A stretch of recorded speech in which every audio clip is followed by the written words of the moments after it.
আপনাদের কাছে এই টাকা কোথা থেকে আসবে? এই প্রত্যেক দোকান থেকে একজন করে নেন তো। এটা বাংলাদেশ ব্যাংকের গভর্নরের দায়ী। আমি একমাত্র টাকা বিক্রি করার দায়ী দিবে একমাত্র গভর্নরে, আর কেউই দায়ী না। আমি দিবে একমাত্র গভর্নরে। উনি থাকতে কিভাবে সিন্ডিকেট পায়? এই টাকা পাইবে একমাত্র পাবলিক। ব্যাংক পাইবে টাকা, ব্যাংকের থেকে পাবলিক নিব, সেবা পাবে জনগণ। এই ব্যাংকে টাকা পাওয়া যায় না, কিন্তু ফুটপাতে টাকা পাওয়া যায়। এটা রহস্য কোথায়? এই রহস্য তো আমাদের উদ্ঘাটন করতে হবে, তাই না? তো কি বলবো ভাই, আপনারা ব্যাংকে যারা কর্মরত আছে তাদের কাছে যান, জিজ্ঞাসা করেন, দেখেন তারা কি বলে। ফুটপাতে টাকা কিভাবে আসে, কোন চক্রের মাধ্যমে আসে।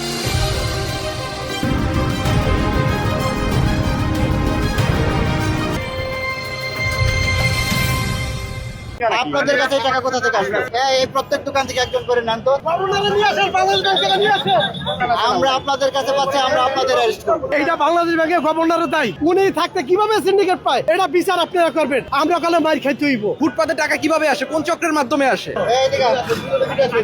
আরে এদিকে আয়। এত কথা বলা লাগে। এই দোকান থেকে এই প্রত্যেক দোকান থেকে একজন করে আসলে আমার এই প্রত্যেক দোকান থেকে একজন করে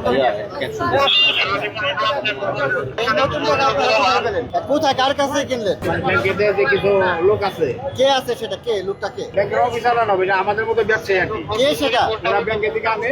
তারা অ্যাড্রেস দিতে হবে, না হলে আপনাদের আমরা অ্যারেস্ট করবো। এই টাকা তো ব্যাংকের সরকারি সম্পত্তি। এগুলো আপনারা নতুন টাকা আমরা ব্যাংকে থেকে সাধারণ লোকজন পায় না, সরকারি চাকরিজীবীরা পায় না, ব্যবসায়ীরা পায় না। আপনাদের কাছে এই টাকা কোথা থেকে আসবে? স্যার এখানে বসে কিনা পূর্ণাঙ্গ তথ্য দিতে হবে, না হলে আপনাদের ধরে নিয়ে যাবো ওরা আমরা। নিয়ে আসে, না, তাইলে দেখতে পারবেন যে কারা কে নিয়ে আসে। আমরা তো কখনো দেখি না নিয়ে আসে। এই চক্রের কে? চক্রের মূল হোতাকে বলেন। ব্যাংকেরই বাংলাদেশ ব্যাংকের সামনে ওরা আছে যে না, ওরা কে সেটা বাংলাদেশ ব্যাংকের সামনে? আমাদের মতো দোকান আছে স্যার। বাংলাদেশ ব্যাংকের কোনো স্টাফ? না না, স্টাফ না। তাহলে কে? স্টাফরা আবার ওদের কাছে বিক্রি করে, ওরা আবার ওদের কাছে বিক্রি করে। ও আচ্ছা, কোথায় কোথায় নিছে? বাংলাদেশ ব্যাংকের সামনে আমাদের দোকান আছে। আমরা আপনাদের কাছে পাচ্ছি, আমরা আপনাদের অ্যারেস্ট করবো। আপনারা তথ্য দিবেন যে এই চক্রের মূল হোতাকে। আপনারা একজন লোক দাঁড়ান, দেখেন কোন কোন লোক আসে। আমার দাঁড়ানোর দরকার নাই, আমরা আপনাকে পেয়েছি, আমরা আপনাকে অ্যারেস্ট করবো। এই প্রত্যেক দোকান থেকে একজন করে নেন তো। কয়েকজনকে ধরেন, কয়েকজনকে ধরেন, কয়েকজন, প্রত্যেক দোকান থেকে একজন করে ধরেন। কয়েকজনকে ধরেন।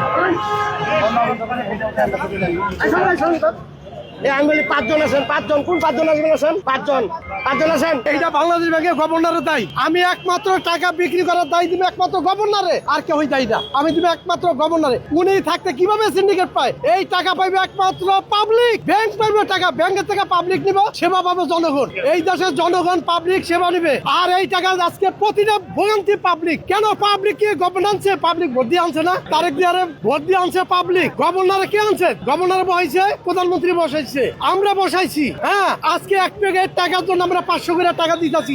কেন দিব ভাই? এটা বিচার আপনারা করবেন। এই বিচার পাবলিক করতে পারবো না, আমিও করতে পারবো না। আমরা কালে মার খাইতে হইব। ব্যাংকে টাকা পাওয়া যায় না, কিন্তু ফুটপাতে টাকা পাওয়া যায়। এটা রহস্য কোথায়? এই রহস্য তো আমাদের উদ্ঘাটন করতে হবে, তাই না? তো কি বলবো ভাই, আপনারা ব্যাংকে যারা কর্মরত আছে তাদের কাছে যান, জিজ্ঞাসা করেন, দেখেন তারা কি বলে। ফুটপাতে টাকা কিভাবে আসে, কোন চক্রের মাধ্যমে আসে। এখানে প্রতি বছরই এক ধরনের একটা সিন্ডিকেট আমরা লক্ষ্য করি। এই যে হাজারে 400 টাকা 500 টাকা যে নিচ্ছে, এটা কি কোনো ধরনের লিগ্যালিটি আছে এখানে?